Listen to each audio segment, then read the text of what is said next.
Article 25-26 সরাসরি class করছে এর সাথে, যেখানে ধর্মচারণের স্বাধীনতা, ধর্ম পালনের স্বাধীনতা, ধর্ম চুষের স্বাধীনতা যেখানে দেওয়া আছে, এবং আলাদা আলাদা যেখানে পার্সোনাল লয়ের কথা উল্লেখ আছে সেটাকে ভায়োলেট করা হচ্ছে।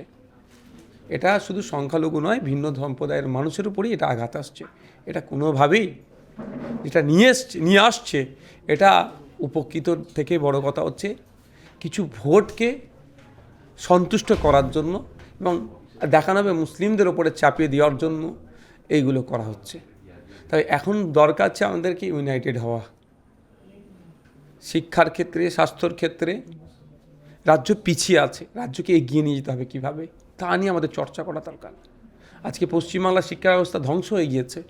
প্রাইমারি স্কুলগুলোতে যান না, ডেটা বলছি 29শে জানুয়ারি 2025 সালে পাবলিশড হয়েছে।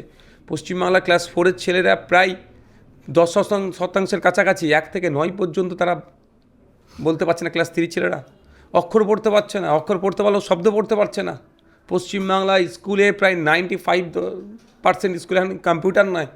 এই সব নিয়ে আমাদের চর্চা হোক না। এবং নির্বাচন প্রাককালে যে প্রতিশ্রুতি দিয়েছিল যে ক্ষমতায় আসলে বিজেপি দিল্লির সমাহারে তারা দিয়ে দেবে, আপনার কেন্দ্রীয় সমাহারে দিয়ে দেবে, সেটা ব্যর্থ যেমন হয়েছে। দিল্লির পেট্রোল ডিজেলের দাম আমাদের রাজ্যে করবে, 450 টাকা গ্যাস দেওয়ার কথা বলেছিল, আছে কোথায়? 5 বছরে 1 কোটি চাকরি দেওয়ার কথা বলেছিল, তার মানে বছরে 20 লাখ। দেখুন 1 লাখ চাকরি দিয়ে সব 19 লাখের গল্প ভুলিয়ে দিয়েছে। এই নিয়ে যাতে না চর্চা করে, হকারদেরকে যেভাবে উচ্ছেদ করছে, এই নিয়ে ব্যাপক জনমানসে একটা ক্ষোভ তৈরি হয়েছে। এই ক্ষোভ থেকে যদি জিনিসটাকে মিনিমাইজ করে সাবজেক্ট অন্য সাবজেক্টের মাইন্ড ডাইভার্ট করার জন্য, এবং লক্ষ্মীর ভাণ্ডারে যে দ্বিচারিতা করলো পশ্চিমবাংলার মহিলাদের সাথে, বিজেপিকে ক্ষমা করবে না পশ্চিমবাংলার মহিলারা। কারণ হচ্ছে বলেছিল মহিলাদেরকে লক্ষ্মীর ভাণ্ডার দেবো, আর আজকে কি দেখছি আমরা? 1 কোটি মহিলাকে টার্গেট রেখেছে দেওয়ার, কারণ 2,42,00,000 আগে দিত। আমি মানছি 2,42,00,000-এর মধ্যে তৃণমূল চুরি করেছিল, পুরুষদের নামে লক্ষ্মীর ভাণ্ডার ঢুকেছে, কিন্তু কত সেটা? 42 লাখ আমি ধরে নিলাম, কিন্তু 2 কোটি মহিলাদেরকে দেওয়া দরকার, 1 কোটি দেবে। তার প্রমাণ হিসাবে বলছি আমি, 36,000 কোটি টাকা বরাদ্দ করেছে অন্নপূর্ণা যোজনায়।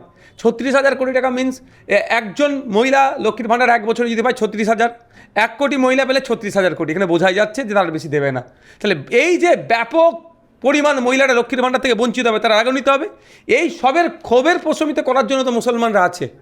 অন্যায় করবে তো মুসলমানকে দাঁড় করিয়ে দাও, সব অন্যায় ভুলে যাবে। আজকে মিড ডে মিলের বাচ্চাদের ডিম কেড়ে নিচ্ছে, কি মুসলমানদের তো টাইট করছি, এই দিয়ে চালানোর চেষ্টা হচ্ছে। মুসলমানদের উপর অন্যায় হবে, মুসলমানদেরকে দমন পীড়ন করবে, ওটাকে উন্নয়ন বলে চালাবে।